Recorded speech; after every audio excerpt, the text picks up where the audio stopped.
To build on top the successes wey Edo State don get for the 2022 ALAGHODARO Summit and constantly position Edo State as investor-friendly state and con ginger public-private partnership, the board of ALAGHODARO Summit Limited don organize roundtable talk to chook mouth for public-private partnership on Thursday for Government House. The theme of this roundtable talk will be Achieving Competitiveness, a subnational framework for infrastructure delivery through PPPs, can bring together government people, private sector people, and experts to chook mouth on top the collabo between government and private sector.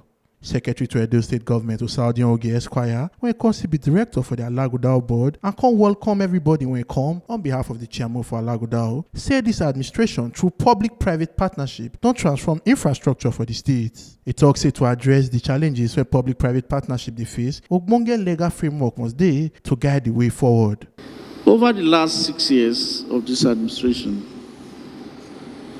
our governor, Godwin Obaseki, has continued to prioritize the state's commitment towards creating an enabling environment for economic growth, development, and empowerment of its citizens.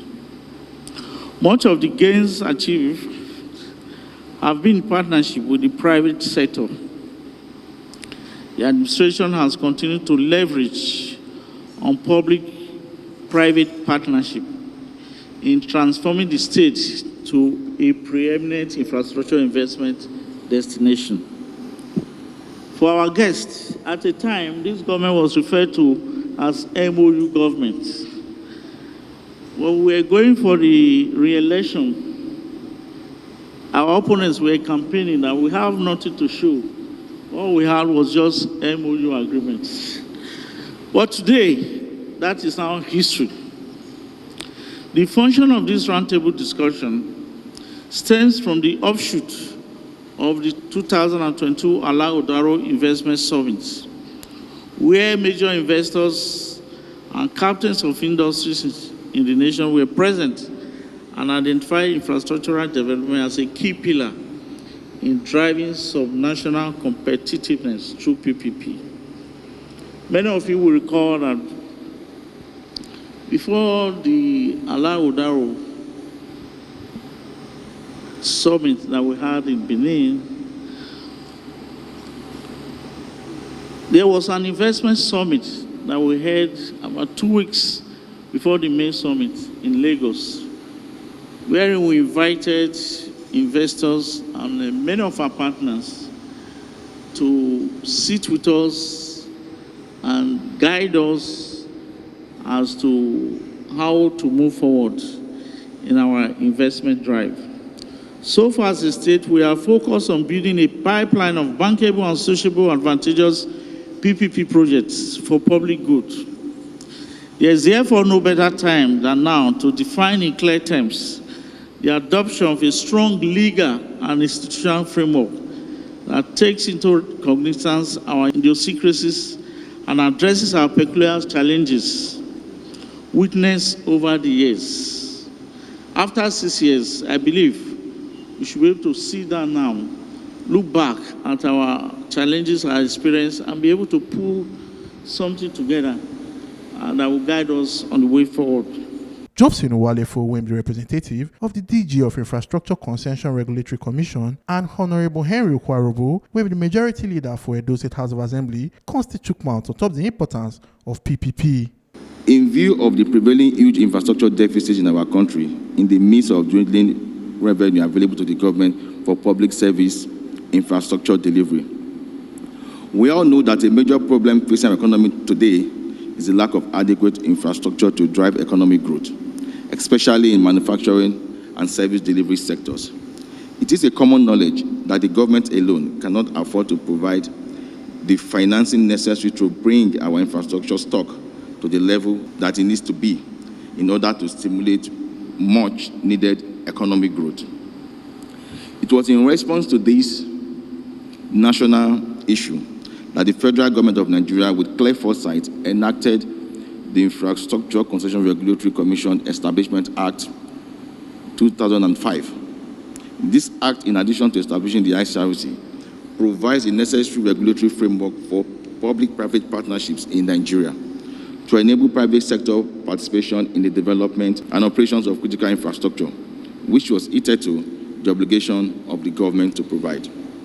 The federal government is totally committed to the development of infrastructure through PPP, evidenced by His Excellency the President's continuous commitment to this, as shown in the numerous government programs and most recently in the 2021 to 2025 Midterm National Development Plan, which seeks to encourage more private sector participation in national infrastructure development. The legislature is ready, we are willing, and we are able to help put all the gains that you have made and you are making and you will make down, that at the point we all live here, when I mean live here, leave our present position, that we hold other persons who are watching us now will come and hold all these positions we are holding.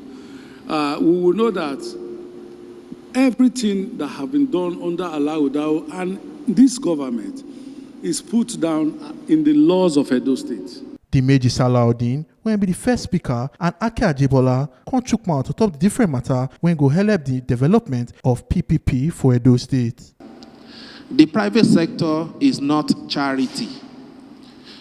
The private sector is putting its money at risk. So, government has to do what is required, to ensure that it creates the enabling environment to develop the project, to structure the project, to deliver the project, and to operate and maintain the project. We are joined together at the hip with the private party in the common objective to ensure that we create the enabling environment. We have the relevant framework to make PPP succeed for the benefit of everybody. What we had was that many government functions were seen as what we call natural or legal monopolies. Because of the nature of those functions, it was felt that only government had the capacity to deliver them and to handle them. And when we say legal monopolies, it means that even where there were parties who were interested, those rights were vested and given only to government parties or government agencies alone. And the idea is to take our minds into a sort of how to transition from where government agencies or government functions are now partnering with private sector delivery partners effectively. And I think that takes a process of reform.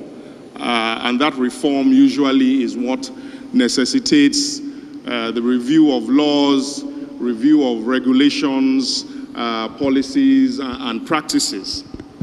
So I think that is the context. A sound legal framework will aim to eliminate all the uncertainties and will aim to create a basis on which the private sector may wish to engage with the government. What are the instruments by which the framework is created?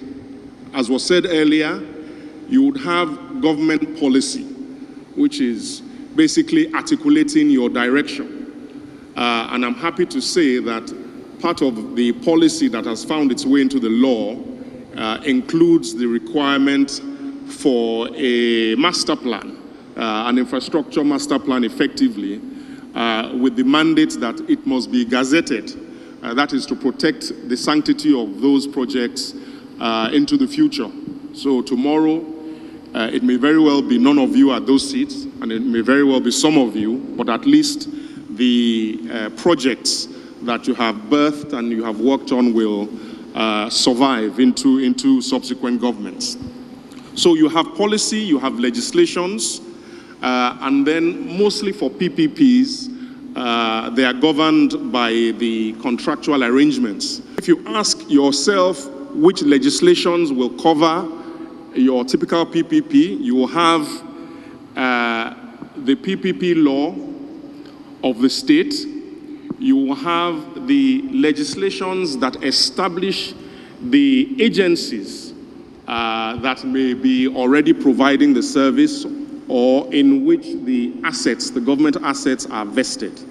So those laws are equally important.